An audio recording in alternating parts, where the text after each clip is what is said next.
live in a large house on the hill. This is how the story ends. The story of love and happiness, chasing the dream and betrayal, desperation and healing.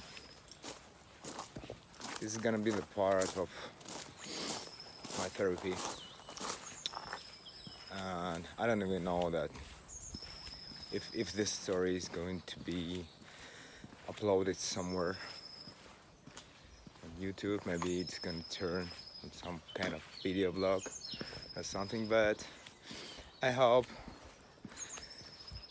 that in a way it will help somebody to find their path,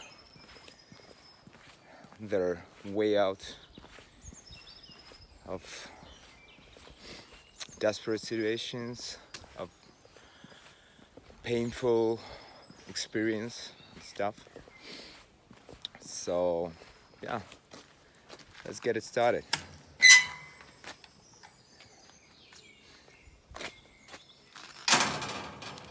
Now I'm in my 40s. I live alone in a beautiful place.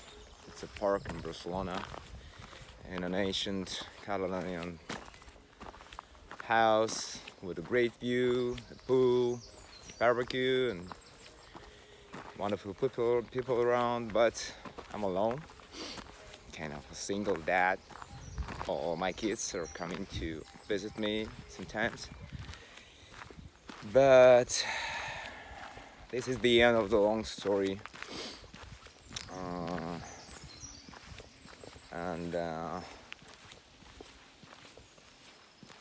I come to Barcelona for the first time in 2010.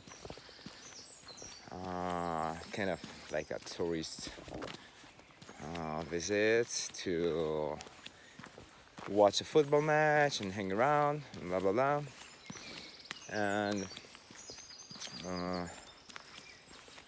those days my dream was born. I was dreaming to move here to Barcelona. I loved the vibe, the art, this activity of the society, I know, social stuff, well, vibrations. And I was dreaming to live here with my family, maybe to create a family here. And I met a wonderful girl. I got engaged with her, and we have two beautiful kids, two beautiful souls, who they were actually when we lived in Russia, they were really outstanding personalities of all the people. So I just saw them not belonging to the place, so I was dreaming to bring them here. And yeah, and that girl who gave me that two beautiful souls, it was kind of a meaning of life for me. And I was watching her literally starving in the surroundings where we live, where we used to live. And that was my only goal. It was kind of a madness. I was desperately chasing that dream of bringing her out of that environment to some beautiful, calm place, to make her blooming like a flower, something like that. And I did it, actually. I made it. The dream come true. Hola. And eventually we come here for living to this house. And what I can say, the first year was here of living here was challenging, difficult, all this language stuffs, bureaucracy, kids in school, visas, work permissions, blah blah blah. And I was really stressed. I was like sniffing around what I can do, what I'm gonna do. So learning languages. When I come here, I learned in Spanish by myself with video on YouTube and podcasts for 3 years. And when I come here, I just found myself not speaking Spanish, not speaking any language, even English. Like seemed to me like I don't speak English because for the first time in my life, I met really native English speakers, the real native English speakers. That's why I'm recording this video in English. I'm still trying to improve my English, to speak more, to be more fluent. I could record it in Russian, but it seems like for me, when you mostly communicate to English speakers or Spanish speakers, you start even thinking that language that you speak day to day.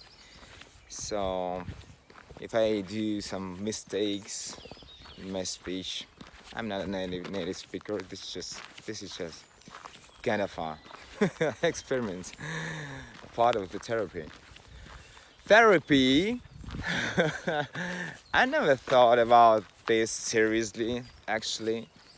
When I lived in Russia, when I lived in Ukraine, I was seeing those people who were speaking about their therapy and psychological stuff like something weird. Well, I'm not a psycho. I'm not a psycho to go into the therapy and do these things like saying, crying, forgiving, asking for forgiving and stuff. I was thinking, what a bullshit. Sorry. Yeah. And now I found myself in a large house in the at the hill, passing through the hardcore in my life, like being alone, left by my wife to some random guy that she knows, maybe 3 months, I guess, or something, who is a tattoo master, and she's totally covered with his art. Wow. And that is I don't have a word even about that. Well, maybe I will find some force to tell me actually the whole story of this, I don't know, maybe betrayal, gaslighting, narcissistic, abusive, whatever else. I don't even know how to call it right now.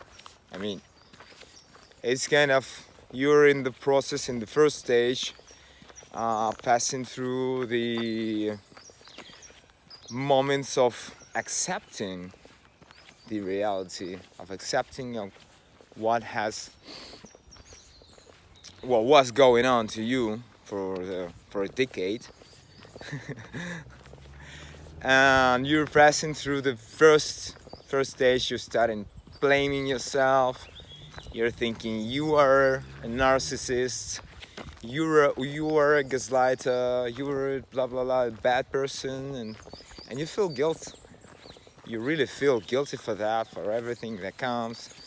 For your wife left you, that she found this support and understanding in another person, and you try to do that, to understand, to hear, to listen and hear, to watch and see what's going on, but you just didn't manage it. You just didn't manage. And you're in this stage of accepting and like, this is your fault, this is your guilt, blah blah blah. And you think that you were a narcissist, you were a gaslighter, and then you just find out that narcissists actually doesn't have, they didn't, they don't have this this option of feeling guilty. And if you feel guilty for being narcissist, congratulations, you are a victim. And in this moment, when you realize you are a victim, you're in the mode of fight or flight. To become a survivor, to survive. And I have chosen fight. I don't want to fly. Well, I am. I do. I do want to fly. I am a flyer. A bird or something. I mean, but if I want to fly,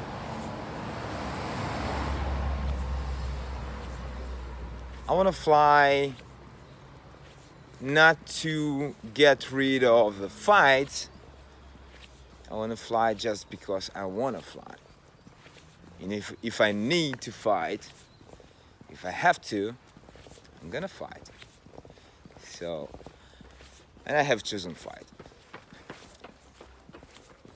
Because this is fun. Like, especially when you are aware of what is your opponent, what your opponent is. I will cut that down.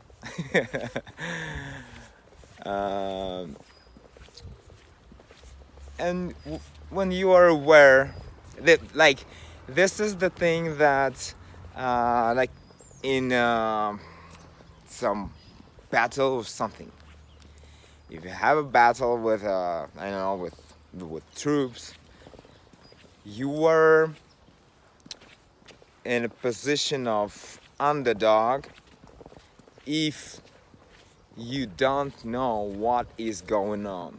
Who is your opponent? What is he or she going to do?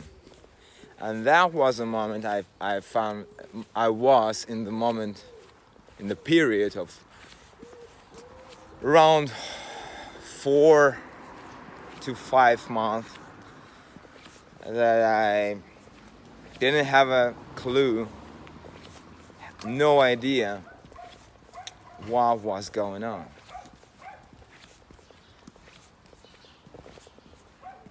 And yeah, getting back to the story, yeah, it's a hard one. Jumping around the whole thing. We came here a year and a half ago, in 2022, and it was one of the happiest year of my life. It was a new life, it was a new dream, it was a dream that come true with no even horizon. We didn't know what to do, we didn't know how to live further. What I was absolutely sure that everything is going to be okay. This is the dream that we was chasing all those years and that come true. And now we have another dream. And the dreams were really, really big.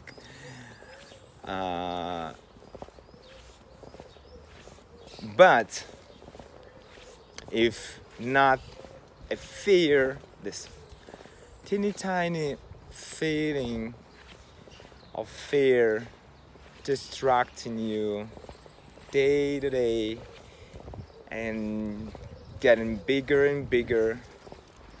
And that was the fear. At that moment, I didn't realize what was the fear. It was the kind of a fear of nothing. But when everything has happened, I just understood that that was the fear of lost. I was afraid of losing everything I have, not some material stuff, money or something. Well, of course I was losing money because I wasn't making too much those times. Of losing family, of losing her, that girl, that woman. And I was scared. I was afraid of losing her because I was losing money.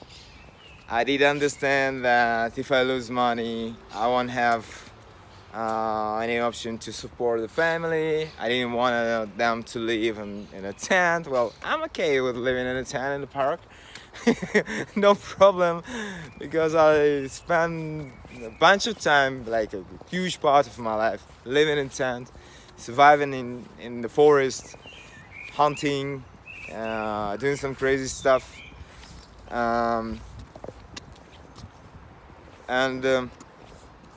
Yeah, but I was afraid of she leaving me if that moment comes, because she was a kind of, for me, like a princess who has a better part, better future, who has to or must even have all the privilege, and I was striving to give her the privileges and family and I don't know, and society and stuff. And that fear was getting bigger and bigger. And at some point, I become maniac. And she told me about that. I will tell you later. Yesterday, by the way, I realized this, that she told me about that. She told me that she's gonna leave me. She told me that I'm a maniac about her. She actually was saying all this stuff in advance, warning me that this comes. And my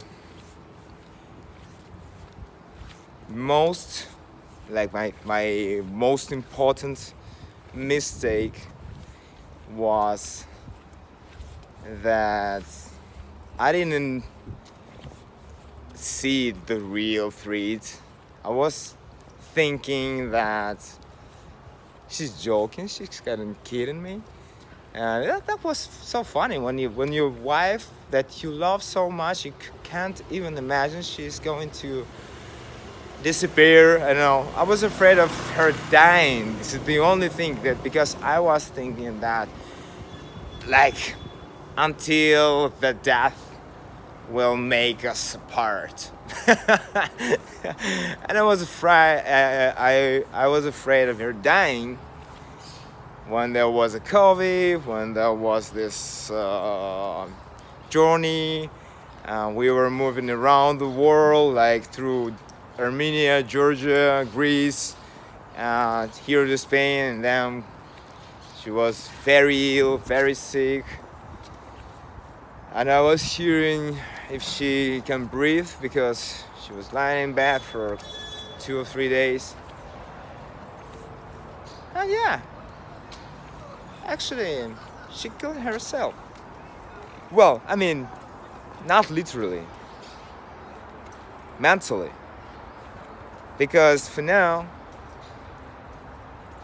that body that represents that woman that I was in love with is just a body. And well, actually it's different body with different art on it, made by a person who took a direct part of destroying the family. So this body even different, and that's all that I convinced myself that is in that body or connected to that body doesn't exist anymore. Only here. Only here. In my mind, in my soul. That soul doesn't exist anymore. And